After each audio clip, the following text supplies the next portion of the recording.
প্রিয় প্রবাসী ভাইয়েরা, আসসালামু আলাইকুম ওয়া রাহমাতুল্লাহি ওয়া বারাকাতুহু। বিশেষ করে মধ্যপ্রাচ্যের প্রবাসী ভাইদের জন্য আমার এই ভিডিও বার্তা।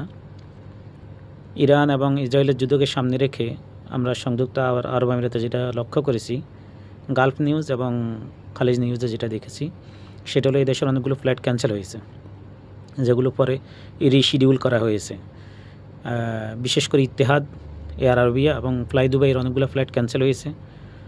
তো আমি যে জন্য বলতে চাচ্ছিলাম সেটা হলো, যারা দেশে গিয়েছেন অল্প সময়ের জন্য, আল্লাহ না করুন যদি যুদ্ধের কারণে যদি ফ্লাইটটা লম্বা সময়ের জন্য বন্ধ থাকে, যারা অল্প সময়ের জন্য দেশে গিয়েছেন ওনাদের জন্য আসাটা সমস্যা হয়ে যাবে। অনেকের তো ভিসার মেয়াদ বেশি দিন নেই, অনেকে তো নিজের ব্যবসা রেখে ইমার্জেন্সি গিয়েছেন, অনেকে তো চাকরি থেকে ইমার্জেন্সি ছুটি নিয়ে গিয়েছেন। তো লম্বা সময়ের জন্য ফ্লাইট বন্ধ যদি থাকে আর যদি এভাবে রিশিডিউল হয়, একের পর এক হতে থাকে, আর যুদ্ধ দেখা যাচ্ছে যে লম্বা সময়ের জন্য চলতে থাকবে, সেহেতু আপনারা আসতে পারবেন না। আপনাদের ব্যবসা বাণিজ্য বলেন, চাকরি বলেন, সেটা নিয়ে আপনারা বিপদে পড়ে যাবেন। এছাড়া গত কিছুদিন আগে ঈদের পরে আমরা দেখলাম ঢাকাতে যে করোনার প্রকোপ বাড়ার কারণে লকডাউন দেওয়ার চিন্তাভাবনা চলছিল। তো বাংলাদেশে যদি লকডাউন হয় করোনার কারণে বিশেষ করে, তাহলে আপনারা বুঝতেই পারছেন মিডল ইস্টের লোকেরা, মধ্যপ্রাচ্যের যারা, ওনারা হয়তো আমাদের দেশের ফ্লাইটগুলো অ্যালাউ করবেন না, তাদের দেশেও করোনা বেড়ে যেতে পারে এই জন্যে। আর বিশেষ করে যে কারণে ফ্লাইটগুলো ক্যান্সেল হচ্ছে সেটার আরেকটা কারণ আপনারা তো জেনে থাকবেন।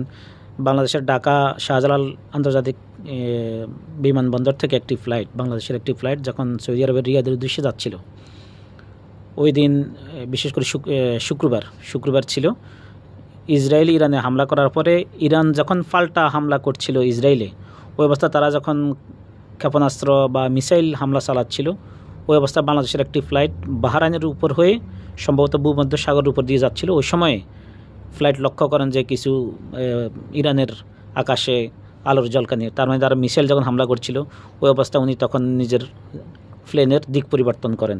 তো উনি বিষয়টা লক্ষ্য করেছেন বিদায় আল্লাহ পাক কত রহম করেছেন, না হলে অনেক বড় বিপদ হয়ে যেতে পারতো। সেটা এই খবরটা হয়তো এতদিনে আপনারা টিভি নিউজ, সোশ্যাল মিডিয়া অথবা প্রিন্ট নিউজের মাধ্যমে এতক্ষণে জেনে গেছেন। তো এইসব কারণে ফ্লাইটগুলো বন্ধ হয়, ক্যান্সেল হয়, রিশিডিউল হচ্ছে।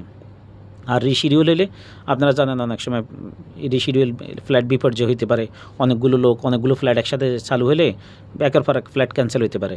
গত কিছুদিন আগে ঈদের পরে যখন আমাদের বাংলাদেশে ছুটি শেষে যখন মানুষ ট্রেনে নিজেদের কর্মস্থলে ফিরতে চাইছেন, ওই অবস্থায় এই শিডিউল চেঞ্জ হওয়ার কারণে, শিডিউল বিপর্যয় হওয়ার কারণে অনেক মানুষ হয়তো আসতেও পারে নাই, নানান সমস্যায় পড়ে গেছেন।